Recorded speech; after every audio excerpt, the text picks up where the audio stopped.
वंदे श्रीकृष्णदेवं मुरनरकविदं वेद वेदांत वेद्यं लोके भक्ति प्रसिद्ध्यै यदुकुलजलधौ प्रादुरासीदपारः यस्यासीद्रूपमेव त्रिभुवनतरणे भक्तिवच्च स्वतन्त्रं शास्त्रं रूपं च लोके प्रकटयति मुदा यस्सनो भूतिहेतु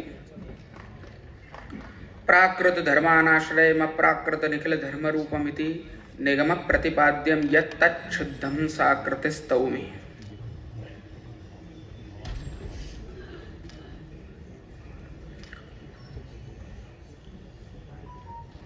उपस्थित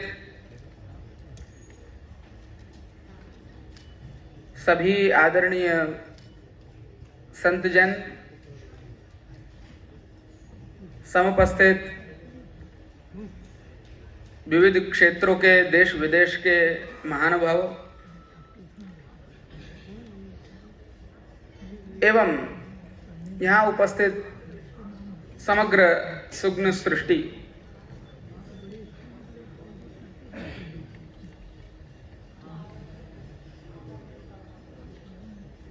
हमारे लिए अत्यंत आनंद का विषय है कि आज पुष्टि मार्ग रामायण में किस प्रकार उल्लेखित है, इस विषय पर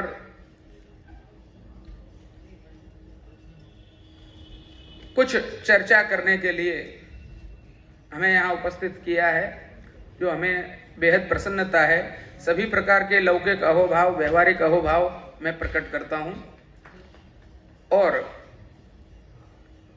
समय की खूब मर्यादा होने के कारण कुछ संक्षिप्त संकेतों से रामायण में पुष्टि मार्ग को अभिव्यक्त कर रहा हूं। सर्वप्रथम पुष्टि मार्ग का अर्थ यह है कि जहां भगवत कृपा यह केंद्र में रहती है। पुष्टि का अर्थ है कृपा। जहां भगवान की कृपा होती है उसे पुष्टि कहा जाता है। और जिस मार्ग में भगवत कृपा केंद्र में रहती है और भक्त निष्कारण निष्काम भक्ति करता है, उसे पुष्टि मार्ग कहा जाता है। यह विषय बड़ा बृहद है। कम शब्दों का चयन करके मैं इसे अभिव्यक्त करने की कोशिश कर रहा हूं। सर्वप्रथम वल्लभाचार्य जी ने, हमारे पूर्वाचार्य श्रीमद् वल्लभाचार्य जी पुष्टि मार्ग के प्रवर्तक रहे हैं। आपने रामायण के विषय में कहां कहां चर्चा की, यह विषय विश्लेषणीय है। जहां पर हमें प्राप्त होता है कि श्री भागवतार्थ प्रकरण नवम स्कंध एवं सर्वनिर्णय प्रकरण में तत्वार्थ दीप निबंध नामक ग्रंथ में श्रीमद् वल्लभाचार्य जी रामचंद्र जी के विषय में एवं रामायण के विषय में चर्चा करते हैं। सुबोधनी जी में भी, जो कि भागवत जी की टीका है श्रीमद् वल्लभाचार्य जी के द्वारा रचित, उसमें भी संक्षिप्त रूप से इस विषय को स्पर्श किया हुआ है। भगवान पूर्ण एव रघुनाथोवतीर्ण, यह बात वहां बताई गई है सुबोधनी जी में कि हम लोग श्रीमद् वल्लभाचार्य जी रामचंद्र जी को पूर्ण मानते हैं और पूर्णत्वेन ही आपके स्वरूप को हृदय में धारण करते हैं, क्योंकि पूर्णत्व यहां सिद्ध नहीं रहेगा तो रामचंद्र जी की लीला, पुष्टि लीला कैसे गिनी जाएगी।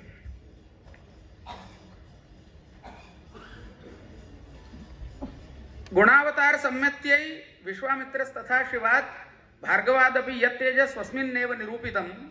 यहाँ यह बात बताई गई है कि रघुनाथ जी पुरुषोत्तम हैं, और गुणावतार की सम्मति से जब देखा जाएगा तब विश्वामित्र जी से, शिवजी से और परशुराम जी से आपका स्वरूप विशिष्ट है, इसीलिए आप ही का तेज और ठिकाने दर्शनीय है।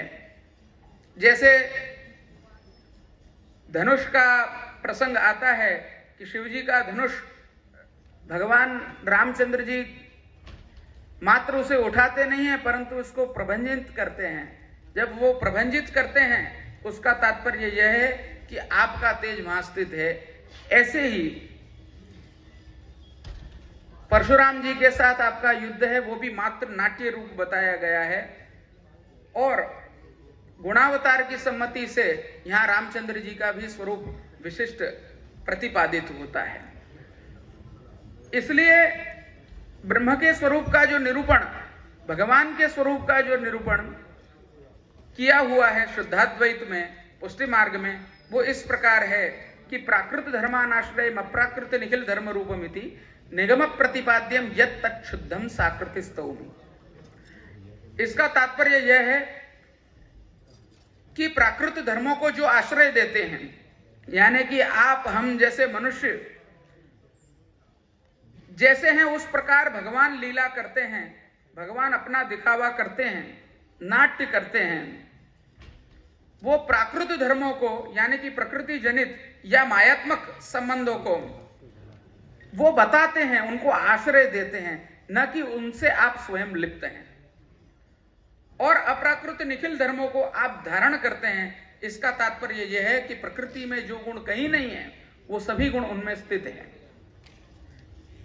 इस चीज को यहां पर श्रीमद् वल्लभाचार्य जी ने सभी ठिकाने पर प्रस्तुत किया हुआ है। इसलिए इन प्रसंगों में श्रीमद् वल्लभाचार्य जी गुणावतार की सम्मति में यह स्वरूप विशेष बता रहे हैं। आगे पुष्टि कार्य क्या हो सकता है कि भगवान की कृपा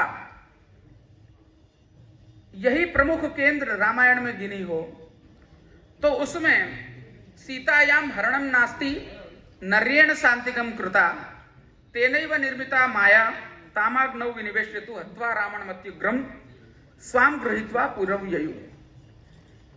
यहां पर कई लोगों के मन में प्रश्न ये उत्पन्न हो जाता है कि भगवान स्वयं थे, सीता जी वहां लक्ष्मी स्वरूपा थी, तो उसका हरण करने की चेष्टा रावण जैसा असुर कैसे कर सकता है, या ऐसा वो करता है तो वो चीज भगवान के स्वरूप को किस प्रकार से निर्देशित करती है। तो उस बात के लिए वल्लभाचार्य जी इस मत को स्वीकार करते हैं कि सीतायाम हरणम नास्ति, सीता जी का हरण नहीं है। इसका तात्पर्य यह है कि ब्रह्मवैवर्त पुराण में इस बात का उल्लेख बताया गया है कि जब भगवान रामचंद्र जी वन में प्रविष्ट हुए, वहां आप अपनी चर्या गृहस्थ धर्मानुसार जो सन्मनुष्याकृतिक हैं, यानी कि प्राकृतिक धर्म को आश्रय दे रहे हैं, मनुष्य जैसे दिख रहे हैं, उसमें भी श्रेष्ठ कार्य कर रहे हैं जो मनुष्य नहीं कर सकते हैं, उस प्रकार से परब्रह्म तत्व को सूचित कर रहे हैं। ऐसे रामचंद्र जी जब अपने नित्य अग्निहोत्रादि कार्यों को कर रहे थे, तब अग्नि स्वयं वहां पर विप्रवेश में आए और उन्होंने रामचंद्र जी से कहा कि मैं आपको माया निर्मित सीता प्रदान कर रहा हूं, आप सीता जी के स्वरूप को नर्य में स्थापित करें। नर्य का अर्थ है गार्हपत्य अग्नि। जब अग्निहोत्र का विषय है, हम अग्निहोत्री हैं इसलिए हमारा विषय है, तो इसमें ऐसा होता है कि जो गृहस्थ अग्निहोत्री होता है वो गार्हपत्य अग्नि को अपने साथ रखता है, उसको संरक्षित रखता है, जिसके कारण सुबह और शाम सूर्योदय सूर्यास्त पे वो दो समय उसमें यज्ञ में आहुति देता है और अग्नि का संरक्षण करता है। अब यहां पर पत्नी का होना ये बहुत जरूरी होता है। जो पत्नी नहीं है तो अग्निहोत्र कार्य नहीं हो सकता है। वहां तक का महात्म्य है इसका पत्नी का कि यज्ञ चल रहा है और पति उसमें से मानो के मर जाता है तो यज्ञ पूर्त पत्नी कर सकती है, परंतु पत्नी मर जाती है तो वो कार्य पूर्त नहीं माना जा सकता है। तो यहाँ पर लौकिकत्व न जो अग्निहोत्र रामचंद्र जी को आगे करना है तो सीता जी का साथ होना आवश्यक है, और उसके लिए नर्य में यानी कि गार्हपत्य अग्नि में सीता जी का स्थापन हुआ है। यह बात यहाँ पे स्पष्टतया सूचित होती है। इससे यह स्पष्ट होता है कि ब्रह्म जो है वो कृपा करने के लिए, पुष्टि कार्य करने के लिए वेदवती के वचनों को फलित कर रहा है। छाया सीता जो प्रदत्त की गई उनका पूर्व जन्म में स्वरूप वेदवती का बताया गया है, वह भी ब्रह्मवैवर्त पुराण में सुप्रसिद्ध है, जिसके कारण माया से निर्मित जो सीता जी थी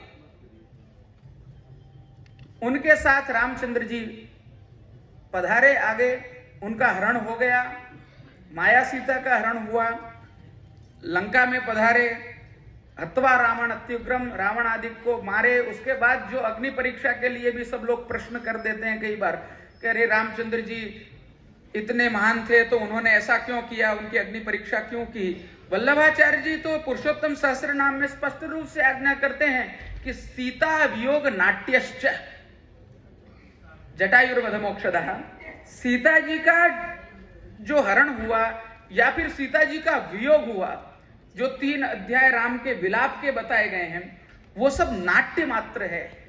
वहां पर परब्रह्म के पूर्णावतार स्वरूप रामचंद्र जी जहां स्थित हैं तो वे माया कार्य ऐसे सीता जी को प्रकट, माया सीता, छाया सीता को प्रकट किए हैं, और उनके साथ जिस प्रकार शुद्धाद्वैत साकार ब्रह्म संबंध रखता है उसी प्रकार संबंध रखा है, जो रामचंद्र जी के एक पत्नीत्व को भी सिद्ध करता है, क्योंकि वो माया रूप हैं दूसरे पत्नी, इसलिए एक पत्नीत्व भी खंडित नहीं होता है प्राकृत धर्मों के अनुसार। परंतु अप्राकृत धर्मों के अनुसार वहां पर आपने यह स्वरूप बताया है कि वेदवती का जो पूर्व चरित्र है उसको फलितार्थ करने के लिए इस अवतार में आपने उनको स्वीकार किया है, यह बात बताई गई है। इसीलिए माया सबल ब्रह्म न होकर मायातीत भगवान का स्वरूप है। माया को, प्रकृति को भगवान अपने स्वरूप में आश्रय देते हैं, यह बात प्रतिपादित इस प्रसंग से होती है। इसलिए अब्रवीत तदा रामम साक्षी लोकस्य पावनः एषा ते राम वैदेही पापमस्याम न विद्यते। यहाँ पर पाप स्थित नहीं है, उस प्रकार से अग्नि देवता एषा ते राम वैदेही, ये वह वैदेही है, उस प्रकार से अग्नि परीक्षा के समय अग्नि देवता उन्हें कहते हैं। इसके सिवाय पुष्टि मार्ग में, तो इसके सिवाय पुष्टि मार्ग का कार्य हो क्या सकता है कि जिसमें भगवान अपनी स्वयं की मर्यादा पुरुषोत्तमत्वेन प्रकट रूप से मर्यादा को रखकर और अप्रकट रूप से पुष्टि कार्य करते हैं। इससे विशिष्ट कोई प्रसंग हो नहीं सकता है। साथ साथ जैसे अहिल्या के प्रसंग में आता है, हमारे यहाँ कीर्तन में आता है, गौतम की नार रटत, जाको वेद रटत, ब्रह्मा रटत, शंभु रटत, शेष रटत, नारद शुक व्यास रटत, पावत न पारे। वहां पर गौतम की नार रटत, यानी कि अहिल्या जी जो हैं वो भक्त हैं भगवान की, और भगवान के चरणारविंद के बिना कोई भी अपने लौकिक पापादिक से निवृत्त नहीं हो सकता है। यही बात भगवान के चरणारविंद की महत्ता को सिद्ध करता है और भगवान के स्पर्श को सिद्ध करता है। अब यहाँ पर स्त्री है, ठीक है, उनको एक गृहस्थ धर्मी किस प्रकार से स्पर्श कर सकता है, और वो भी पांव लगाकर।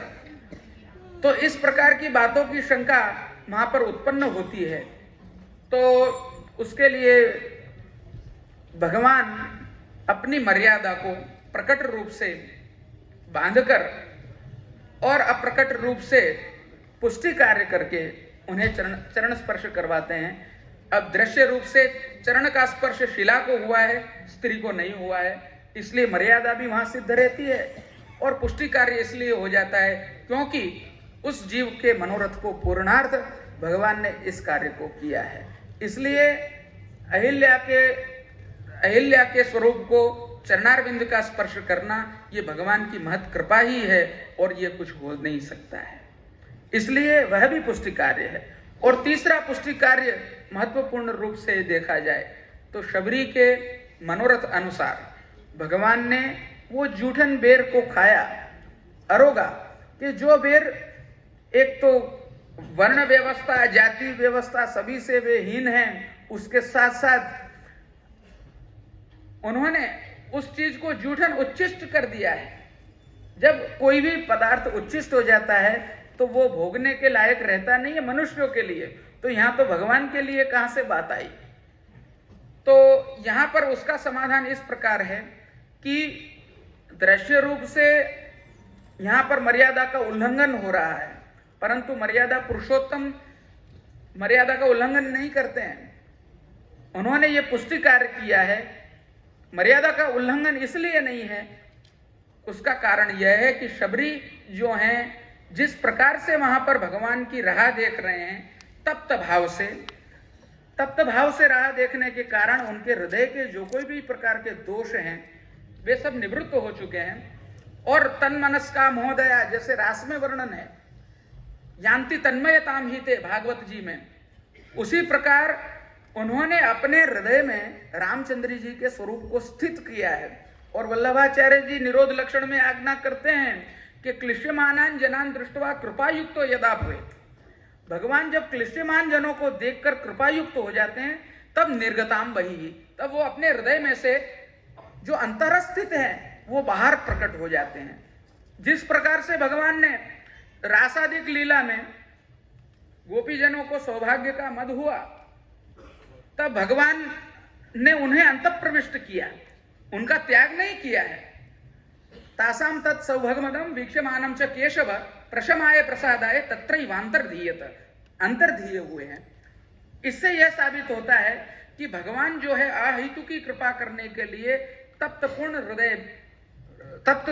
हृदय में विराजते हैं। और जब क्लेश को, उस ताप क्लेश को विशिष्ट रूप से देखते हैं तब उनको करुणा होती है, तब वो दीन दयाल दीनानाथ जो भी हम कहें, करुणा से युक्त ऐसे भगवान तरल हो जाते हैं और कृपा करने के लिए आगे से अपने खुद के सामर्थ्य से वो कृपा करने के लिए आगे बढ़ते हैं। और उसी प्रकार से भगवान ने इनके ये जूठन बेर अरोगे हैं। इसका अर्थ ये स्पष्ट है कि भगवान ने जैसे आत्माराम भगवान आत्मरमण करते हैं, उसी प्रकार इन्होंने आंतरिक रूप से अपने आप को ही अपनी मर्यादा में स्थित रखा है, यह बात प्रतिपादित होती है।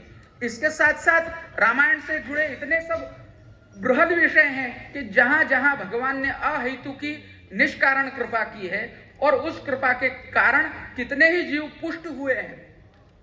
जैसे कि हनुमान जी को सेवा में रखने के लिए भगवान सन मनुष्याकृतिक लीला करते हैं, जृंभन इत्यादि करते हैं। क्यों? क्योंकि हनुमान जी को सानिध्य प्राप्त हो। भगवान बाली का वध करते हैं, क्यों?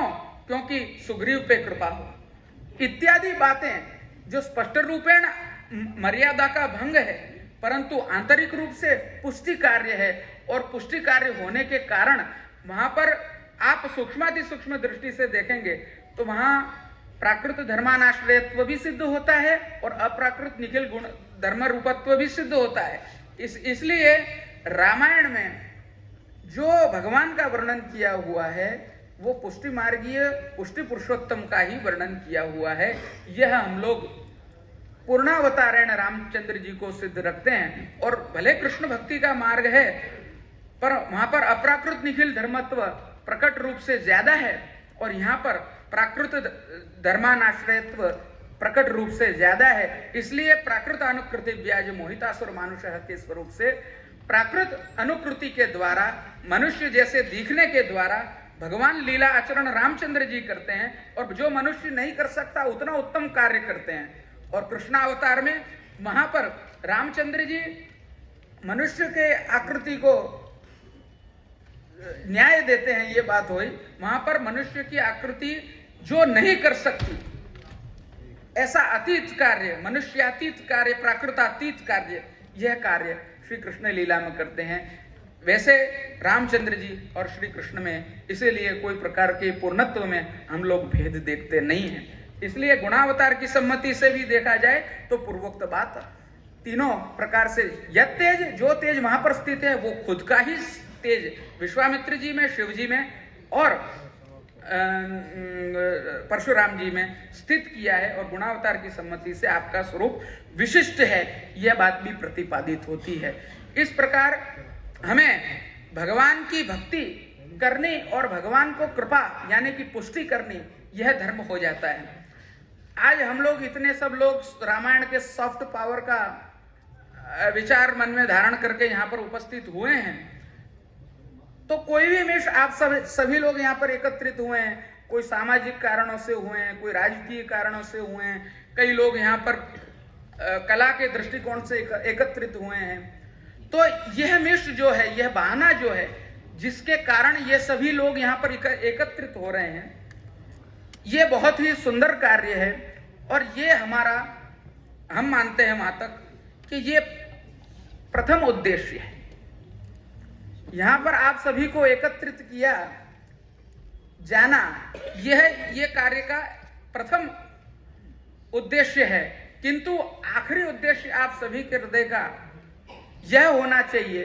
एक वल्लभाचार्यत्वेन में आपसे यह बात आग्रह कर रहा हूं कि आप सभी के हृदय में इस कॉन्फ्रेंस का, इस सॉफ्ट पावर का आखिरी उद्देश्य यह होना चाहिए कि आपकी भक्ति योग वर्धनश्च,